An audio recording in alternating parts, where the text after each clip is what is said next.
கேட்கிறீங்க? முதல்ல உங்களுக்கு கேள்வி கேட்கிற ரைட்ஸே இல்லையே! அது ஜனங்களோட ரைட்ஸ் தானே! அவங்க யாருக்கு ஓட்டு போடணும், யாருக்கு ஓட்டு போட வேணான்றது அவங்களோட டிசிஷன். அந்த டிசிஷன அவங்க கிளியரா எடுத்து, அது ஆளுங்கட்சியாவும் மாறிட்டாங்க டிவிகே அப்படின்னு சொல்லும்போது, உங்க உங்க அலப்பறைக்கு அளவே இல்லையாப்பா! அப்படிங்கிற மாரி தான் இருக்கு. அப்போ நீங்க அதே மாரி சத்யராஜ் அவர்கள் பேசும்போதும் அப்படியே ஸ்டாலின் அவர்கள் தோத்திருக்க கூடாது. அப்படி அவர் தோத்தது அப்படின்னா, ஜேம்ஸ் வசந்தன் அவரும் புலம்புனாரு அப்படின்னா, ஏன் தோக்கக்கூடாது? அவரு மேல ஜனங்களுக்கு அவர் தொகுதியிலயும் ஒரு ஒரு வெறுப்பு இருந்திருக்கு. இல்ல வேற எதிர்பார்ப்பு ஜாஸ்தியா இருந்திருக்கு அப்படின்னும்போது, அதையும் உங்களால அக்செப்ட் பண்ண முடியல. குறைஞ்சபட்சம் இப்பயாவது அக்செப்ட் பண்ணிட்டு சும்மா இருங்கன்னு சொன்னா, நொய் நொயின்னு டிவிக்கேவே டார்ச்சர் பண்ணிட்டே இருக்கீங்க. ஒரு நாள் கூட அவங்கள உருப்படியா வேலை செய்ய விடுறதில்ல. நீங்க 6 மாசம் சும்மா இருப்பேன்னு தானே சொன்னீங்க. இல்ல குறைஞ்சபட்சம் 3 மாசமாவது சும்மா இருக்கணும்ல அப்படின்னு சொன்னா, அதையும் விட மாட்றீங்க. அப்படின்னு சொல்லும்போது, நீங்க திருப்பி திருப்பி மக்கள முட்டாள்ன்ற வகையிலயும், மக்கள தற்குறின்ற வகையிலயும், ஏன் டிவிக்கு ஓட்டு போட்டீங்கன்னு கேட்கிற வகையிலயும், ஆ நீங்க திருப்பி திருப்பி மக்களோட அதிருப்திக்கு ஆளாயிட்டுருக்கீங்க. இத நான் நெறைய வீடியோஸ்ல சொல்லிட்டேன் அப்படின்னு சொல்லும்போது, இப்ப இந்த தேவையில்லாத தலைவலியா ரீகவுண்டிங்ன்னு ஒண்ணு போய் திருப்பி அசிங்கப்பட்டீங்க 1. திருப்பி இந்த திருச்சி கிழக்குல வேற என்ன பண்ண போறீங்களோ, இப்போ இந்த புத்திசாலித்தனமான ஐடியாவே யார் குடுத்தாங்கன்னு தெரியல ஸ்டாலின் அவர்களுக்கு. உதயநிதி ஸ்டாலினாவது கொஞ்சம் புத்திசாலியா, அவர் டிகிரி முடிச்ச ஒரு டிகிரி ஹோல்டர் தானே! கொஞ்சம் சொல்லியிருக்கலாம். வேணாம்ப்பா, வேணாம்ப்பா. இதெல்லாம் இப்படி செஞ்சீங்கன்னா, ஆல்ரெடி அசிங்கப்பட்டது போதும். இது அ திருப்பியுமே நம்ம அவமானப்படுறதுக்கு ஒரு இதுவாயிடும். தோத்தது தோத்தாச்சு. ஓகே நம்ம அடுத்து என்ன பண்ணலான்னு பார்க்கலாம் அப்படின்னு யோசிச்சிருக்கலாம்.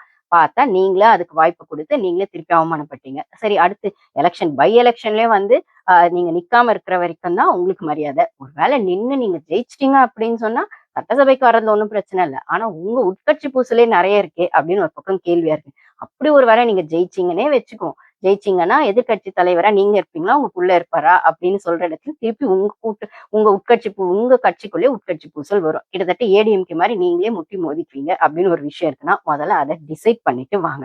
ஏன்னா இப்ப ரீசென்ட்டா கூட 2 நாள் முன்னாடி எம்எல்ஏ மீட்டிங் நடந்துச்சு போல. டிஎம்கே எம்எல்ஏஸ் மீட்டிங்ல அறிவாலயத்துல இங்க நடந்துச்சு போல இருக்கு.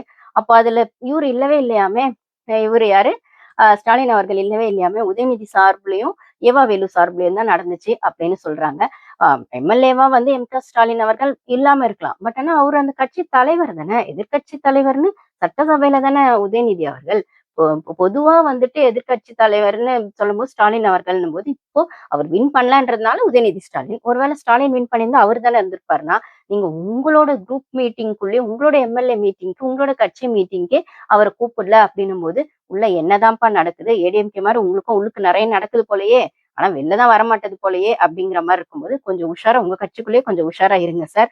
ஸ்டாலின் சார் அப்படின்னு தான் சொல்ல வேண்டியதா இருக்கு. அதுக்கப்புறம் கனிமொழி அவர்கள். அவங்களையும் இங்க அ இதுல கட்சிக்குள்ள சேர்க்கிற மாரிலாம் ஒரு ஐடியா இருக்கு. அவங்க பொதுச் செயலாளரா போட போறதா இருக்கு. ஏன்னா சீனியர் அவங்க அப்படின்ற மாரி வரும்போது, அப்போ உதயநிதி அதுக்கு சும்மா விட்டுருவாரா?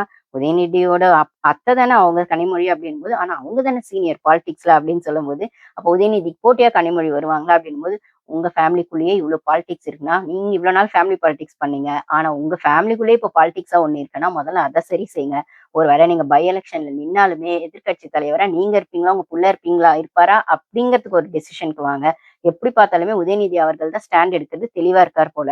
ஏன்னா நெக்ஸ்ட் ஜெனரேஷன் அவங்க இளைஞருக்கான விஷயம் அப்படின்னு சொல்லும்போது, இப்ப எதிர்க்கட்சி தலைவரா உதயநிதி அவர்கள் இருக்கிறது தான் சரின்னா, அவர் பின்னாடி மத்தவங்கலாம் இருக்காங்க அப்படின்னு சொன்னா, இதுக்கு மேல ஸ்டாலின் அவர்கள் சைலன்ட்டா இருக்கிறது தான் நல்லது. அவருக்கும் அட்லீஸ்ட் அவர் இதுவரைக்கும் காப்பாத்தி வச்சிருக்க இமேஜ்க்கும் அப்படின்னு தான் நம்மளால சொல்ல முடியும். இதுக்கப்புறமும் திருப்பி போய் டிவிகேவ இது பண்றேன், அது பண்றேன்னு சொல்லி உங்க இமேஜ கெடுத்துக்காதீங்க சார் அப்படின்னு தான் சொல்ல வேண்டியதா இருக்கு. ஓகே. இது ஒண்ணு ஆச்சு. இன்னொன்னு, நம்ம மேகதாது விஷயத்துக்கு வருவோம்.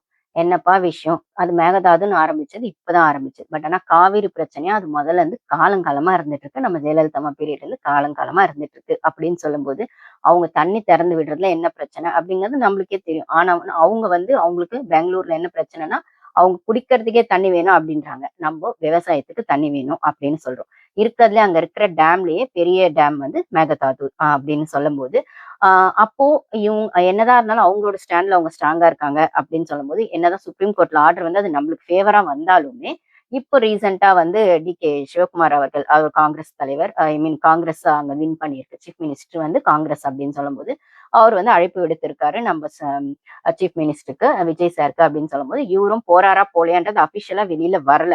அவங்க அந்த டிவிகே கவர்மெண்ட் அத டிரான்ஸ்பரண்டா சொல்லல. இது இன்னமும் டிவிகே கவர்மெண்ட்டுக்கு கொஞ்சம் நான் ஒரு மைனஸா தான் பார்க்குறேன். அவங்க ஒரு ஒரு விஷயத்த ஒண்ணு அப்படியே லீக் பண்ற மாரி விடுறாங்க. ஸ்ட்ராங்கா ஒரு விஷயத்த அஃபிஷியலா சொல்ல மாட்றாங்க. ஒருவேளை பிரஸ் மீட் குடுத்தா பிரஸ் வந்து அத போட்டுருவாங்க அப்படின்னும்போது பிரஸ் மீட்டும் அவங்க குடுக்கறது இல்ல. சோ அவங்க ஆளுங்களே ஒரு சிலர் வந்து ஆமான்றாங்க ஒரு சில விஷயத்துக்கு, ஒரு சிலர் வந்து நோ சொல்றாங்க. ஒரு சிலர் எங்களுக்கு தெரியவே தெரியாது அப்படிங்கிறாங்க. இன்னும் வந்து அத பத்தி தலைவர் சொல்லல, எங்களுக்கு தெரியாது அப்படின்னு சொல்றாங்க. அப்படின்னு சொல்லும்போது, இந்த விஷயத்துல அ அவரு சிவகுமார் அவர்கள் கூப்பிட்டதாவும், விஜய் சார் அவர்கள் போக போறதாவும் ஒரு விஷயம் வந்துட்டு இருந்துச்சு வெளியில. அஃபிஷியலா வரலனாலும் அரசல் புரசலா வந்துச்சு. அதுக்கப்புறம் இப்ப சிவகுமார் அவர்களே வந்துட்டு, "இல்ல இங்க வந்து அட்மாஸ்பியர் சரியில்ல, சூழ்நிலை சரியில்ல. நீங்க வர வேண்டாம்." அப்படின்னு இப்போ திருப்பி அவரே சிவகுமார் அவர்களே வர வேணாம்னு சொல்லிட்டாரு. ஏன்னா, அங்கேயுமே ஜனநாயகன் படம் ரிலீஸ் ஆனதுல கொஞ்சம் பிரச்சனை. சோ, இப்ப அங்க காங்கிரஸ் ஆட்சியில இருக்கிறதுனால, அங்க ஆப்போசிட் பார்ட்டியா பிஜேபி இருக்கிறதுனால, இப்போ வந்து அங்க இருக்கிற மக்கள அவங்க தூண்டி விடுறாங்க.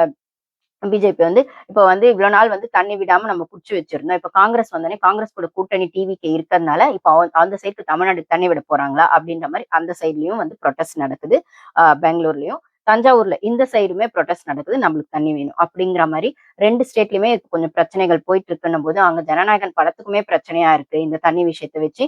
அப்படின்ன மாரி அங்க ஒரு பாலிடிக்ஸ் நடக்குது. பிஜேபி இதுக்குள்ள சேர்ந்து டபுள் கேம் ஆடுறாங்க அப்படின்னு ஒரு விஷயம் வருது. அப்படின்னு சொல்லும்போது, இப்ப இங்க இருக்கிற சீஃப் மினிஸ்டர் அங்க போணுமா வேணாமா அப்படின்னும்போது, இங்க இருக்கிற எதிர்க்கட்சி எதிர்க்கட்சியா இருக்கக்கூடியவங்களோ, அப்புறம் கம்யூனிஸ்ட் பார்ட்டிகளுமே, அப்புறம் அன்புமணி அவர்கள் பாமக சேர்ந்தவர் பாட்டாளி மக்கள் கட்சி. அவரு வந்து ஸ்பெசிஃபிக்கா வேண்டான்னு சொன்னது. கூட்டணிக்குள்ளேயே இருக்கிற கூட்டணின்னு இல்ல, ஐ மீன் சப்போர்ட் பண்ற கம்யூனிஸ்ட் கட்சிகள் எல்லாருமே வந்து போறது சரியில்ல. ஏன் நீங்க போறீங்க? நம்ம கையில சுப்ரீம் கோர்ட் ஆர்டரே இருக்கு. ஏன் போணும்? அப்படின்ற மாரியெல்லாம் இருக்கு. போக வேண்டாம் அப்படின்னு. ஒரு வகையில அது கேன்சல் ஆயிடுச்சுன்னு வச்சுக்கோங்க. ஏன்னா அவரே சொல்லிட்டாரு.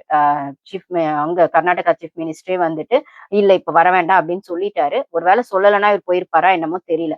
என்ன கேட்டா பேசி பார்க்கறதுல என்ன தப்பு? ஒரு இவ்ளோ நாள் ஏன்னா ஒரே ஒரு வாட்டி அங்க நடந்துச்சு. பேச்சுவார்த்தை நடந்துச்சு. ஜெயலலிதா அம்மா பீரியட்ல ஒரு வாட்டி நடந்துச்சு. ஒரு 1 ஹார்க்கு மேல நடந்திருக்கும் போல. ஆனா அப்பயுமே பெருசா ஒரு முன்னேற்றமும் ஏற்படலன்னும்போது, அது கோர்ட்டு கேஸ் போய் இப்ப நம்மளுக்கு ஃபேவரா வந்தப்புறம், இருந்தாலுமே அது கோர்ட் சொன்னாங்கன்றதுக்காக சேர்ந்தோடும் ஒரு ஃப்ரெண்ட்லி டாக்கா போனா, அதுக்கப்புறம் நம்ம பக்கத்து ஸ்டேட்டுன்னு சொல்லும்போது, அந்த ஒரு ரிலேஷன்ஷிப்போ ஃப்ரெண்ட்லியா மூவ் பண்ணலாம் அப்படிங்கிற மாரி இவரு நெனச்சிருக்கலாம். ஸோ பேசுறதுனால ஒண்ணும் தப்பு கிடையாது. பட் ஆனா, ஆ என்ன சொல்றது? அது போலாமா வேணாமான்ற டெசிஷனுக்குள்ளயே இப்ப போறதுக்கான அவசியம் இல்லாத மாதிரி அவங்களே வேணான்னு சொல்லிட்டாங்க. இது ஒரு பக்கம். இது எப்படி போக போகுது அப்படின்னு நம்ம வெயிட் பண்ணி தான் பார்க்கணும். ஸோ இதுக்குள்ள பிஜேபி டபுள் கேம் ஆடுறாங்க அப்படிங்கிறதும் இந்த பக்கம் தெரியுது. ஏன்னா அங்க காங்கிரஸ் வந்து ஆப்போசிட் இது ஆளுங்கட்சியா இருக்கிறதுனால பிஜேபி ஆப்போசிட் பார்ட்டி. பட் ஆனா காங்கிரஸ் கூட டிவிகே வச்சிருக்கிறதுனால நான் தான் சொல்றேனே பிஜேபி வந்து இப்போ எல்லா இடத்துலயுமே சவுத் இந்தியாவ வந்து ஒரு வகையில அது இது கர்நாடகாவா இருக்கட்டும், நம்மளோட தமிழ்நாடா இருக்கட்டும், எல்லா ஆங்கிள்லயுமே ஏன்னா அவங்களால கவர் பண்ண முடியாத ஏரியான்னு பார்த்தா பிஜேபியால சவுத் இந்தியால தான் மோஸ்ட்லி கவர் பண்ண முடியல அவங்களால. நார்த் இந்தியாலலாம் ஃபுல் மெஜாரிட்டி மோடிக்கு இருக்கு அப்படின்னு சொல்லும்போது, பிஜேபி உள்ள வராத இடம்னு பார்த்தா தமிழ்நாடும், சவுத் இந்தியா, தெலுங்கானா அந்த சைட்லான்னு சொல்லும்போது, இப்போ நடக்கிற டிவிகேக்கு இவ்ளோ சப்போர்ட் தமிழ்நாட்டுல இருக்கு அப்படின்னு சொல்லும்போது, அவங்க காங்கிரஸ் கூட கூட்டணி வச்சிருக்கிற பட்சத்துல காங்கிரஸ் தான் கர்நாடகாலயும் இருக்கு அப்படின்னு சொல்லும்போது, சோ இதுக்கு நடுவுல நம்ப எவ்வளோ கேம் ஆட முடியுமோ, இந்த பக்கமா ஏத்தி விட்டுறலாம், இந்த பக்கமா ஏத்தி விட்டுறலாம். நம்மள நடுவுல நம்ப குளிர் காயலாம் அப்படிங்கிற மாரி பிஜேபி பண்றாங்க அப்படிங்கிறதுல எந்த டவுட்டும் இல்ல. இருந்தாலும் நம்ம தமிழ்நாடு கவர்மெண்ட் ஏன் பிஜேபி ஸ்ட்ராங்கா எதிர்க்கல அப்படின்னும்போது, அகைன் சொன்ன மாரி அவங்க அங்க ரூலிங் பார்ட்டி டெல்லில. சோ நம்ப ஆல்ரெடி